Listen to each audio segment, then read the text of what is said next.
Good morning, students. Today, our today's topic is structure and uses of DDT, saccharin, BHC, and chloramine. So this is the last topic, or we can say last section of our first unit. Let's start with DDT. The full form of DDT is dichloro diphenyl trichloroethane. The molecular formula is C14H9 Cl5. The molecular mass is about 365.48 gram. Commonly it is known as DDT. It was first synthesized in 1874 by Othmer Zeidler. It is colorless, tasteless, and almost odorless crystalline powder. It is an organochloride. ये जो आप structure अभी आप देखेंगे, जो हम structure देखेंगे तो आप इस स्ट्रक्चर के अंदर आपको ईजिली दिखेगा कि it is a kind of organochloride. Originally it developed as an insecticide. It became famous for its environmental impact. See, DDT, however, जो DDT है वो बाकी कुछ कंट्रीज़ में पूरी तरह बैन हो चुका है, और कुछ कंट्रीज़ ऐसे हैं जो कि DDT को कुछ यूज़ के लिए अलाउ करते हैं, कुछ यूज़ के लिए उनको प्रोहिबिटेड कर रखा है, बैन कर रखा है. जैसे कि हम इंडिया की बात करें तो इंडिया में DDT पूरी तरह बैन नहीं है, कुछ पर्पस के लिए इसको बैन कर रखा है. जैसे कि एग्रीकल्चर फील्ड में DDT को बंद कर रखा है, बैन कर चुके हैं, उसका यूज़ नहीं होता है. और कुछ फील्ड्स अभी भी ऐसे हैं, रिमेनिंग है, जहाँ पे DDT आज भी यूज़ होता है. See, now next is the structure of DDT. You can see here 5 chlorine is there and 2 phenyl moiety is there. ठीक है. So this is the structure, and another point of this section is uses of DDT. DDT was used in this second half of World War II to limit the spread of the insect-borne disease, that is malaria and typhoid. DDT जो है वो second world war के time पे तक दिया जाता था as malaria और टाइफाइड के ट्रीटमेंट के लिए. Due to its toxic effect. अब टॉक्सिक इफेक्ट कौन कौन से देता है DDT? Effects like endocrine disruption, reproductive abnormalities like abortion and all, interfere with thyroid function, and carcinoma, means liver cancer. See, endocrine disruption means ये कि आपने क्योंकि आपका थर्ड सेमेस्टर चल रहा है तो आपने HAP या APHE पर आपके पहले सिलेबस में आ चुका होगा, तो आपने एंडोक्राइन सिस्टम पढ़ा होगा. तो एंडोक्राइन डिस्ट्रप्शन मीन्स कि जितने भी सिक्रेशंस होते हैं उनके अंदर क्या करेगा, कहीं ना कहीं सिक्रेशन को ब्लॉक कर सकता है, या उनकी अमाउंट को कम कर सकता है, ज़्यादा कर सकता है. ठीक है. तो this is the endocrine disruption. Next जो टॉक्सिक इफेक्ट है इसका, रिप्रोडक्टिव एबनॉर्मलिटीज़. अब उसके केस में हम कुछ भी ले सकते हैं, जैसे कि यहाँ पे मैंने एग्जांपल दे रखा है अबॉर्शन का. तो एक्सेस यूज़ ऑफ DDT उस इन्वायरमेंट के अंदर यदि कोई प्रेग्नेंट वूमन आती है तो उसका अबॉर्शन तक हो जाता है. ठीक है. तो and next is the interfere with thyroid function. जो थायराइड का नॉर्मल फंक्शन है, आपको पता होगा कि थायराइड ग्लैंड जो होती है उसका मेन फंक्शन होता है metabolism, to regulate the metabolism of different types. ठीक है. तो बहुत सारे टाइप्स का या बहुत सारी चीज़ों का मेटाबॉलिज्म जो है थायराइड ग्लैंड या थायराइड हार्मोन है वो रेगुलेट करता है। तो क्या होगा, यदि कोई पर्सन है, यदि DDT के बार बार कांटेक्ट में आ रहा है, बार बार उसके एक्सप्लोजर में आ रहा है, तो उसका थायराइड जो है, उसका फंक्शन जो है वो डिस्टर्ब हो सकता है। ठीक है। Carcinoma is also known as kind of cancer. ठीक है।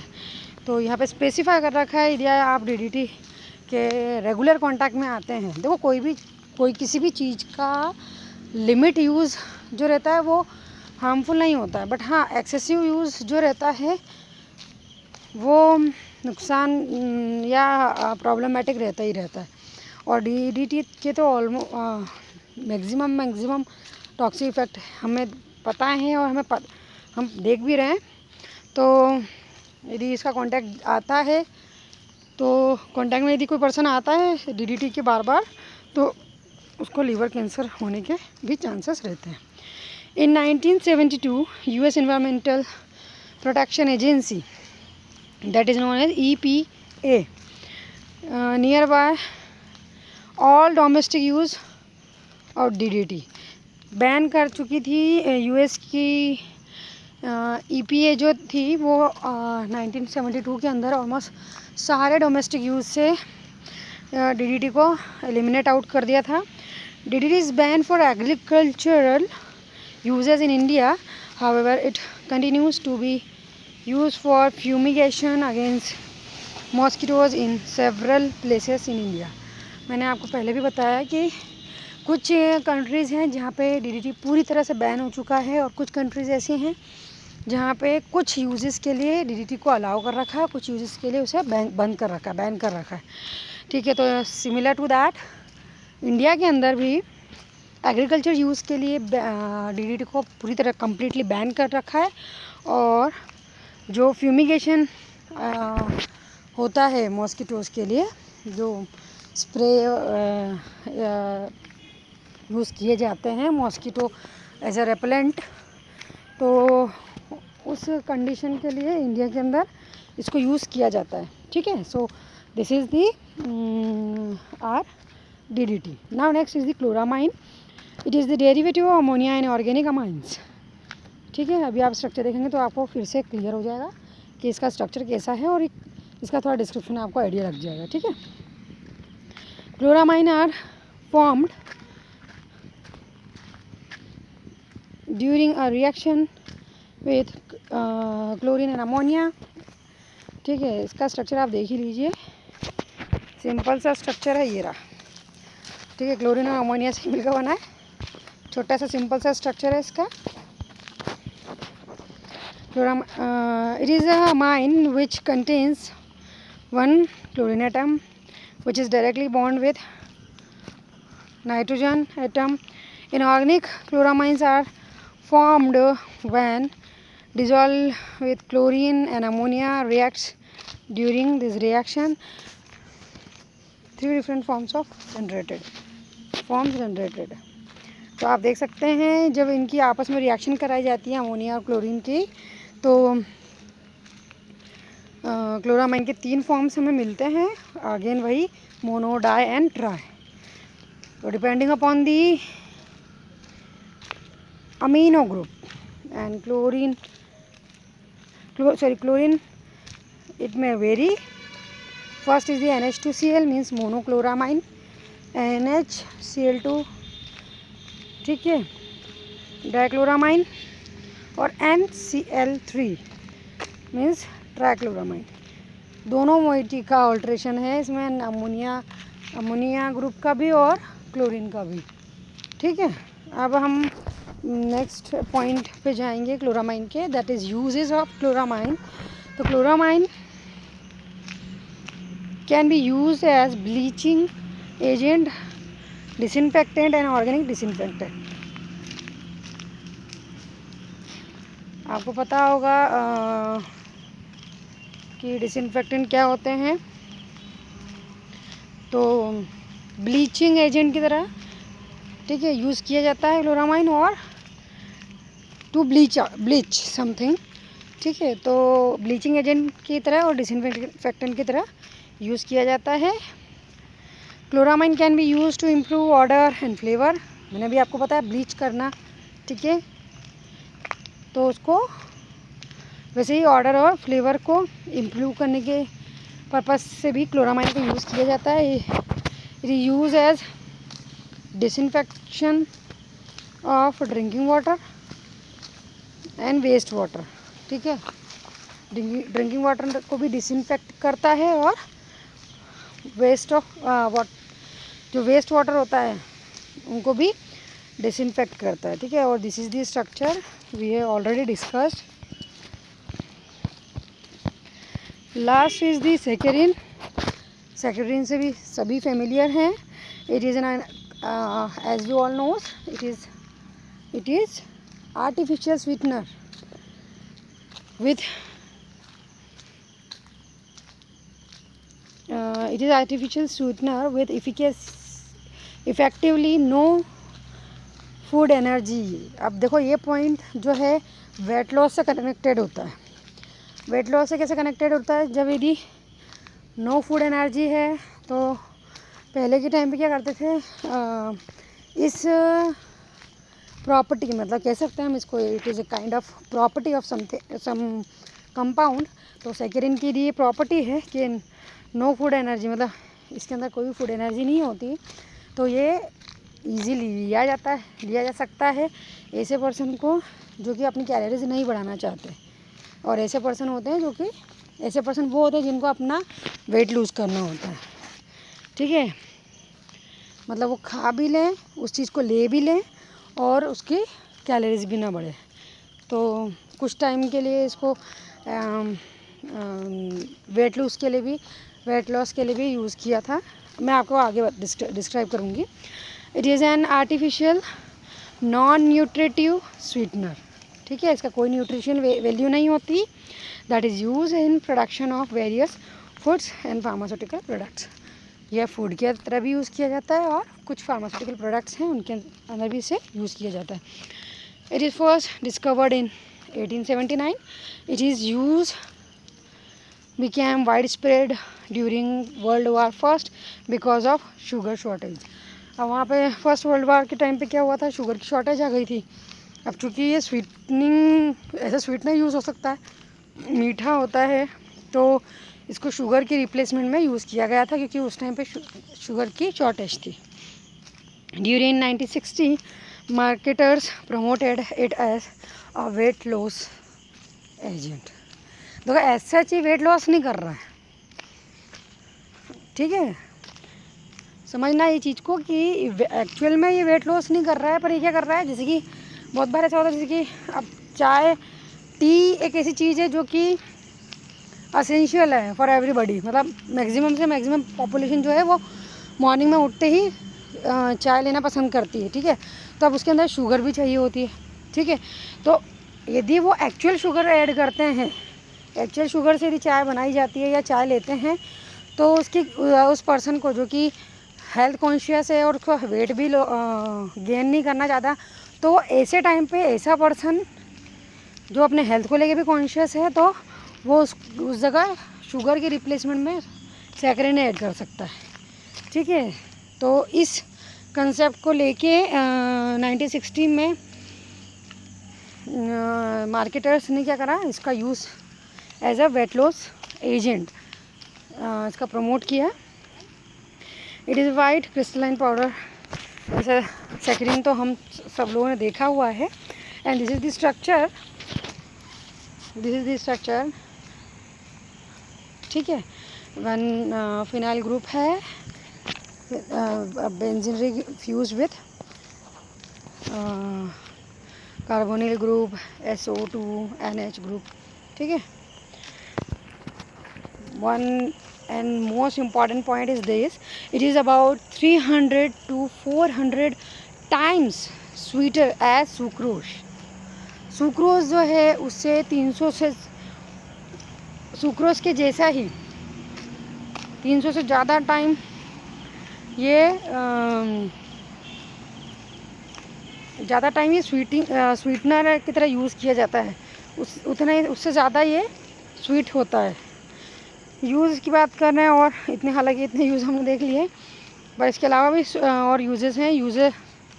It is used as a sweetening agent in beverages. जो लिक्विड जूसेस वगैरह जो होते हैं, जो लिक्विड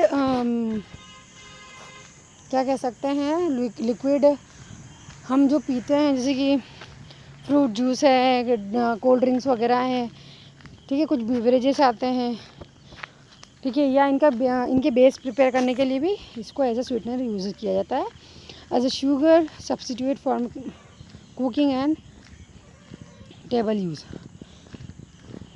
ठीक है। इन प्रोसेस फूड, जो प्रोसेस फूड होता है उसके अंदर भी इसे यूज़ किया जाता है। Now next is the industrial use, enhancing